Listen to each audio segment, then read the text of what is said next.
Bismillahirrahmanirrahim. Dear student, अस्सलाम वालेकुम. I hope you will find. आप माशाल्लाह सब लोग घरों में खैरियत से होंगे. आज हमारा चैप्टर नंबर 3 9 केमिस्ट्री और लेक्चर नंबर बेटा 20 है. और आप जैसा कि आप सब जानते हैं कि हमने टॉपिक स्टार्ट किया हुआ था पीरियोडिक टेबल एंड पीरियोडिसिटी. ये हमारे चैप्टर का नेम है. और today our topic is Newlands law and Mendel's law, क्योंकि हम डुगाइलस लॉ पहले ही स्टडी कर चुके हैं बेटा. तो let's start the topic. Newlands law. सबसे पहले पता होना चाहिए कि ये कहां का केमिस्ट था. तो बेटा न्यूलैंड जो है एक ब्रिटिश केमिस्ट था. इससे पहले कि मैं इस लॉ की तरफ जाऊं, मैं थोड़ा सा इसके पर्सपेक्टिव में जाना चाहता हूं. और सुनिएगा, 1860 के अंदर एक केमिस्ट कारिजारो, इसने एटॉमिक मैसेज को सही तरह तरतीब दिया, यानी एटॉमिक मैसेज दरियाफ्त भी किए और सही तरह इनकी अरेंजमेंट भी की. तो अब टॉपिक तक चलिए. न्यूलैंड्स लॉ, इसका बेटा दूसरा नाम है लॉ ऑफ ऑक्टेव्स. ये साइंसी गिनती है जिसमें ऑक्टा का मतलब 8 होता है. तो इसने भी डुगाइलर को कॉपी ही किया है. अभी बताऊंगा कैसे. In 1864 British chemist Newlands put a forward law that is known as law of octaves. जैसा कि डुगाइलर ने लॉ ऑफ ट्राइएड पेश किया था, 3 एलिमेंट के ग्रुप बनाए थे, इसने एग्जैक्टली वही का कॉपी किया, सिवाय एक चेंज कर दिया. इसने 3 की जगह पे 8 एलिमेंट के ग्रुप रख दिए. इसलिए इस लॉ को लॉ ऑफ ऑक्टेव कहा जाता है कि हर ग्रुप के अंदर 8 एलिमेंट थे, जो कि मैंने लेफ्ट कॉर्नर पे लिखे हैं दोनों से. अच्छा, आगे इसकी स्टेटमेंट क्या थी. इसने अपना जो लॉ था बेटा वो म्यूजिकल नोट्स पे दिया था. आपको पता है कि जो एक कवाल होता है वो कवाली में सुरों को छेड़ता है. तो जो मौसीकी के सुर हैं वो टोटल 8 हैं. मतलब सा रे गा मा पा धी मा सा, 8. तो बार बार कवाली वाला बंदा जो होता है, कवाल होता है, वो बार बार उसको रिपीट करता है, सारे गा मा पा इस तरह रिपीट करते हैं. एग्जैक्टली इसी तरह ही इसके स्टेटमेंट देखिएगा, ये चीज वाज़ेह होगी.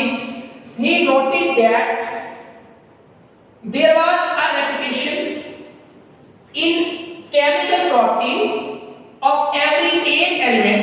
8 एलिमेंट के ग्रुप बनाए जाएं तो एलिमेंट्स की प्रॉपर्टी 8वें की रिपीट होती है.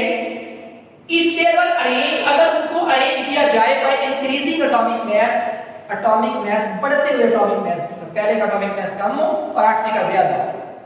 देन क्या होगा, he compared it with musical notes. जैसे कि मौसीकी के सुर आपस में रिपीट होते हैं, इसी तरह इसने कहा कि जो मैंने 8 एलिमेंट का ग्रुप बनाया है ना, 8वें की प्रॉपर्टी अगले ग्रुप के पहले एलिमेंट के साथ रिपीट होगी, जैसे कि मौसीकी के सुर रिपीट. बड़े अच्छी इसकी एफर्ट थी. इस तरह भी कुछ राउंड अबाउट 45 एलिमेंट जो है वो अरेंज हुए. कुछ ज्यादा इसको भी नहीं. अब इसकी खामी क्या है, फेलियर क्या है, किस वजह से इसको रद्द किया गया. तो इसने कोई स्पेस नहीं छोड़ी. अनडिस्कवर्ड एलिमेंट, जो एलिमेंट अभी डिस्कवर नहीं हुए, उसकी इसने कोई जगह निकालनी छोड़ी, अरेंज कर दिया. दूसरा काम, उस टाइम नोबल गैसेस जो थी वो बेटा दरियाफ्त नहीं हुई. इसलिए तनकीद करने वालों ने कॉन्ट्राडिक्ट ये किया कि जब इसने स्पेस ही नहीं छोड़ी तो जब न्यू एलिमेंट दरियाफ्त होंगे तो किधर जाएंगे. बहरहाल इसकी एक अच्छी अटेम्प्ट थी एटॉमिक मैसेज की बुनियाद पे. पिछला भी एटॉमिक मैसेज की बुनियाद पे था. इसके बाद जरा लेफ्ट साइड पे आए तो मेंडली, जिसने एक हमने प्रीवियस पढ़ा है कि प्रॉपर पीरियोडिक लॉ दिया. और मैंने पिछले लेक्चर में बताया, इसमें फिर बता रहा हूं कि मेंडली वाकई ही इसके अहल था कि इसको इतनी की जरा मिलती. इसने पहली दफा दुनिया का सबसे पहला पीरियोडिक टेबल में एलिमेंट्स को अरेंज कर दिया एक टेबल के अंदर और बड़ी आसानी से आप उसे स्टडी कर सकते हैं। थोड़ा बहुत चेंज है इसमें। तो इसका भी जो पीरियोडिक टेबल था वो एटॉमिक मास की बुनियाद पे था। तो सुनिएगा, मेंडल जो था ये रूसी कीमियादान, रशिया का केमिस्ट था और कहा जाता है कि इसके रूम जैसे घर में कैसी जगह नहीं थी जहां भी किसी न किसी एलिमेंट की कोई प्रॉपर्टी या उसके बारे में कुछ ना लिखा। So much effort. इसने काम किया एक जैसी खसूसियात रखने वाली एलिमेंट्स को एक ही कॉलम में रखा। मैंने आपको बताया था, इससे पहले कि हम इसके डिटेल में जाएं, मैं आपको एक बात वाज़ेह कर देना चाहता हूं कि मेंडलीव ने जो टेबल अरेंज किया उसकी खसूसियात क्या थी वो मैंने बेस में लिखी कि रशियन केमिस्ट था। जब 63 एलिमेंट दरियाफ्त हो गए, इसने अब सोचा कि हर एलिमेंट को हम अलग अलग याद नहीं रख सकते, इसको टेबुलर फॉर्म में लेकर आया। जो एक जैसे एलिमेंट्स हैं जिनकी केमिकल प्रॉपर्टी मिलती थी, उसने बढ़ते हुए एटॉमिक मासेस की बुनियाद पे उसको एक अमूदी कॉलम में अरेंज किया। इसके जो टेबल में दो खसूसियात थी। इसके टेबल में 7 रॉज थी जो कि टॉप टू बॉटम एक है और 18 कॉलम थे जो कि लेफ्ट टू राइट है। उसने उन उफकी कतारों को पीरियड्स का नाम दिया और अमूदी कॉलम्स को ग्रुप्स का नाम दिया। ये इसके जो पीरियोडिक टेबल था उसकी मेन खसूसियत। और एक और बात बताता जाऊं कि जो मेंडलीव था इसने एक जैसे खसूसियत रखने वाले एलिमेंट्स को एक ही कॉलम में रखा। मिसाल के तौर पे मैं सिर्फ एग्जांपल देता हूं ग्रुप 1 के एलिमेंट। ग्रुप 1 का जो एलिमेंट है वो मैं लिखता हूं हाली ने की रब से फरियाद। अब ये सारे जो एलिमेंट्स हैं इनकी वैलेंसी +1 है। ये केमिकल प्रॉपर्टी एक ही इलेक्ट्रॉन खारिज कर सकते तमाम एटम्स और इनके मैसेज सबके डिफरेंट है। इसका 1 है, इसका 7 है, इसका 11 है, बढ़ते हुए एटॉमिक मैसेज की बुनियाद पे दिया। यानी इसने अपना पीरियोडिक टेबल जो है वो एटॉमिक मास की बुनियाद पे दिया और कॉलम्स की बुनियाद पे तरतीब दी। अब कहते हैं कि एलिमेंट्स को एक ही अमूदी कॉलम में तरतीब दिया। ये जैसे एलिमेंट तरतीब देता गया 18 इसके पास कॉलम बन गए, 7 इसके पास रॉज बन गई। कॉलम्स को उसने ग्रुप का नाम दे दिया, रॉज को उसने पीरियड का नाम दे दिया और उस टेबल को उसने किसका नाम दे दिया? Periodic table. बड़ी अच्छी एफर्ट थी लेकिन इसमें कुछ खामियां थी। इससे पहले तो खामी तक जाए मैं एग्जैक्ट आपको मेंडलीव का स्टेटमेंट बता देता हूं। एलिमेंट की खसूसियात उनके एटॉमिक मैसेज के पीरियोडिक फंक्शन है। मीन के एलिमेंट को इसने अरेंज किया बढ़ते हुए एटॉमिक मैसेज की बुनियाद पे in the form of columns. आगे इसकी कुछ खामियां थी। खामी नंबर 1, मेंडलीव ने आइसोटोप की पोजीशन के बारे में कोई वजाहत नहीं।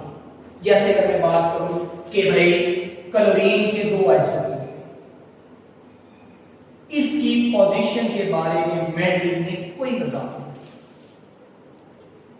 फिर दूसरा पॉइंट, बाज एलिमेंट के एटॉमिक मैसेज की तरतीब गलत दे दी, रॉन्ग तरतीब दे दी और रॉन्ग तरतीब दे दे जब इसे दे दी तो लोगों ने यह ख्याल किया कि भाई जब ये तरतीब इसने एटॉमिक मास की गलत दे दी तो पीरियोडिक टेबल कैसे सही होगा। लेकिन बाद में लोगों ने बात मानी कि भाई इसका पीरियोडिक टेबल में कुछ खामियां थी, अदरवाइज इसका 80% 85% periodic table well and good. एक इसकी जो खूबी जो अच्छी थी जिसकी बुनियाद पे इसको बहुत ज्यादा नजर आई वो ये थी कि इसने अनडिस्कवर्ड एलिमेंट के लिए स्पेस चुनी जो बाद में आके फिल हुई। तो इसका ये जो काबिज थी आज तक सुनहरी लफ्जों में लिखी हुई। बेटा जैसे मैंने लेक्चर 1 में कहा था कि मैं आपको हर रोज एक ग्रुप स्टडी करवाया करूंगा, तो इधर यार फोकस करना। तो बेटा आज हम ग्रुप नंबर 18, मैंने बताया पीरियोडिक टेबल में 18 ग्रुप से आज हम 18वें ग्रुप को स्टडी करते हैं। ग्रुप नंबर 18 इसको G18 लिखते हैं, 8A एलिमेंट लिखते हैं क्योंकि इनके वैलेंस शेल में, इनके एलिमेंट के वैलेंस शेल में 8 इलेक्ट्रॉन होते हैं। इसको नोबल गैसेस भी कहते हैं, इसको इनर्ट गैसेस भी कहते हैं, इसको नॉन रिएक्टिव गैसेस भी कहते हैं। ये इसके 4-5 main non noble gases, inert gases, non reactive gases. Group 18 8A element, इसमें बेटा 6 एलिमेंट है इसमें। मैं नाम लिखे, मैं फोकस कर देता हूं। हीलियम सिंबल होता है He, नियॉन सिंबल होता है Ne, आर्गॉन सिंबल होता है Ar, क्रिप्टॉन सिंबल होता है Kr, ज़ीरॉन सिंबल होता है Xe और रेडॉन सिंबल होता है Re। तो बेटा ये आपने याद करना है, अक्सर बात जो प्रैक्टिकल अब देने जाते हैं तो आपसे ग्रुप्स के बारे में पूछ लीजिए। आई होप सो कि आपने इसे अच्छी तरह समझा होगा बेटा। अल्लाह आपका हिम्मत नाज़िल करे। अल्लाह हाफिज़। इसी अच्छी तरह याद करें।